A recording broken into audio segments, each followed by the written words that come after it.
Good morning dear student of 12th class. विद्यार्थियों, हम मानव रक्त परिसंचरण तंत्र का अध्ययन कर रहे थे। इसमें हमने पढ़ा था कि परिसंचरण किसे कहते हैं, परिसंचरण तंत्र के कितने प्रकार होते हैं, और अब हम पढ़ेंगे रक्त के बारे में कि रक्त एक तरल संयोजी ऊतक होता है जो लाल रंग का होता है। हम सब जानते हैं कि रक्त तरल संयोजी ऊतक है। संयोजी ऊतक संयोजी उसे कहते हैं जो एक अंग को दूसरे अंग से जोड़ने का काम करता है। तो रक्त जो है हमारे एक अंग को दूसरे अंग से जोड़ने का कार्य करता है। ठीक है। रक्त के दो भाग होते हैं, प्लाज्मा और रुधिर कणिकाएं। मानव के अंदर लगभग 5 से 6 लीटर रुधिर होता है। ठीक है, 5 से 6 लीटर तक रक्त होता है। बात करें सबसे पहले प्लाज्मा वाले भाग की, तो रुधिर का जो तरल भाग होता है, उसको जो लिक्विड पार्ट होता है अगर हम देखें ब्लड का, उसे हम प्लाज्मा कहते हैं। ये हल्के पीले रंग का क्षारीय तरल है, हल्के पीले रंग का क्षारीय तरल होता है।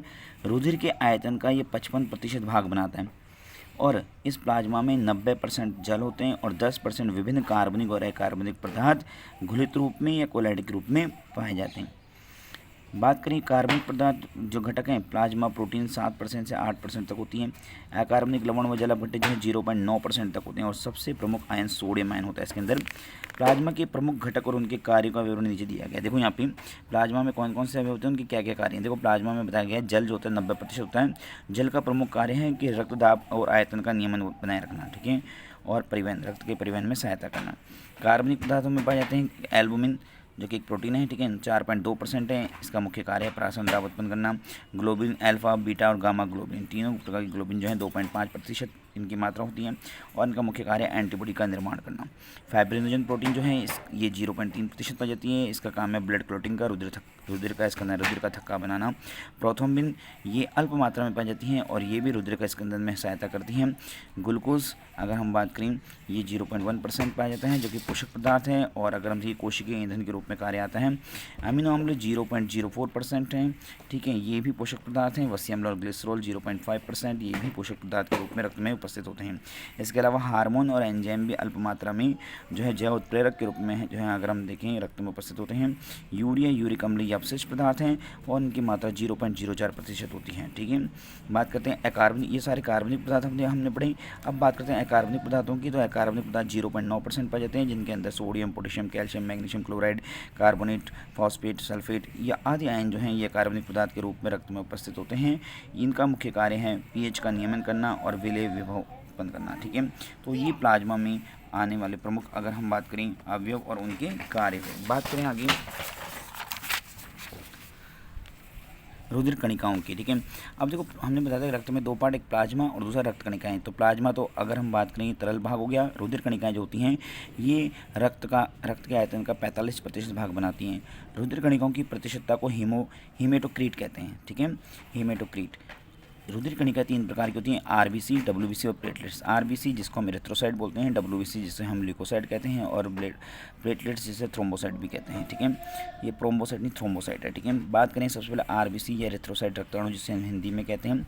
ये रुधिर की प्रमुख कणिकाएँ, मेन कणिकाएँ यही होती हैं। रक्ताणु केंद्रक रहित, अगर हम देखें न्यूक्लियस लेस, देखिए अगर हम देखें केंद्रक रहित मतलब अगर आरबीसी में केंद्रक नहीं पाया जाता। ठीक है, ये आरबीसी जो है वृत्ताकार होती हैं, ये कोशिका जो है वृत्ताकार है, कणिका वृत्ताकार है, यह डिस्क रूपी होती है या उभयतल होती हैं। इनमें कोशिका द्रव्य कोशिकांग जैसे कि माइटोकॉन्ड्रिया वगैरह इनका अभाव होता है, कोशिकांगों का इनमें अभाव होता है। ठीक है, इनका व्यास अगर हम बात करें 7 से 8 माइक्रोमीटर होता है और मोटाई लगभग 2 माइक्रोमीटर होती है। अगर इनका व्यास देखें तो व्यास डायमीटर 7 से 8 माइक्रोमीटर और मोटाई जो है लगभग 2 माइक्रोमीटर के आसपास होती है। ठीक है, आरबीसी की। एक स्वस्थ व्यक्ति के अंदर पुरुष में इनकी मात्रा लगभग 55 लाख पर जो है क्यूबिक mm और महिला में 50 लाख पर क्यूबिक mm घन mm होती है। ठीक है, और आरबीसी के अंदर पाए जाते हैं हीमोग्लोबिन नामक शोषण वर्णक। हीमोग्लोबिन एक संयुग्मी प्रोटीन है। इसमें प्रत्येक अणु में 4 फेरासायन युक्त हीम समूह तथा 4 पॉलीपेप्टाइड श्रृंखला होती हैं। एक हीमोग्लोबिन की संरचना में 4 फेरासायन हीम समूह तथा 4 पॉलीपेप्टाइड श्रृंखलाएं होती हैं। हीमोग्लोबिन ऑक्सीजन के साथ उत्क्रमणी क्रम में जुड़ करके ऑक्सी हीमोग्लोबिन का निर्माण करता है। बात करें हीमोग्लोबिन की औसत मात्रा पुरुषों में 14 से 16 ग्राम प्रति डेसीलीटर तथा स्त्रियों में 12 से 14 ग्राम प्रति डेसीलीटर होती है। हीमोग्लोबिन के कारण ही रुधिर का रंग क्या होता है, लाल होता है। रक्ताणु का निर्माण अस्थिमज्जा में होता है। इन आरबीसी का जो निर्माण होता है अस्थिमज्जा में होता है, और आरबीसी का जो जीवन काल बताया गया है वो 120 दिन बताया गया है। वृद्ध और कमजोर होने पर प्लीहा और यकृत में इनका विघटन हो जाता है। ठीक है, इसलिए प्लीहा को आरबीसी का कब्रिस्तान भी कहा जाता है। हीमोग्लोबिन के प्रोटीन भाग को अमीनो अम्ल में तोड़ा जाता है। जो हीमोग्लोबिन दो भागों से मिलकर बनता है, हीम और ग्लोबिन, ठीक है। तो ये जो ग्लोबिन एक प्रकार का प्रोटीन है, वो प्रोटीन जो है अमीनो अम्ल में टूट जाती है, और जो हीम समूह है, जो अगर हम जैसे लौह समूह भी कहते हैं, इसको यकृत में संग्रहित कर लिया जाता है। इस प्रकार से जो है हीमोग्लोबिन का विघटन होता है, तथा शेष भाग को बिलिरुबिन और बिलिरुबिन नाम के पित्तवर्णकों में परिवर्तित कर पितरस के साथ उत्सर्जित कर दिया जाता है।